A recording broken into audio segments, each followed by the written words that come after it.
सध्याच्या हवामानाकडे पाहता 28 तारखेला होणाऱ्या आंदोलनाच्या दिवशी पाऊस पडण्याची शक्यता आहे, पण हा पाऊस आपली लढाई थांबवू शकत नाही। आपण या पावसापुढे न झुकता त्याचा सामना करणार आहोत। बचावासाठी व्यवस्था केली आहे।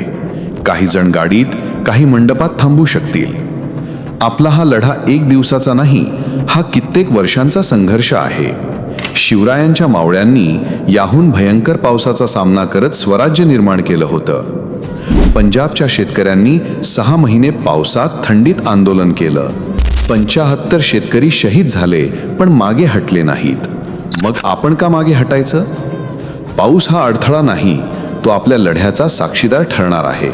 चला एकत्र येऊया आणि सरकारला आपली ताकद दाखवूया। 28 ऑक्टोबर, नागपूर।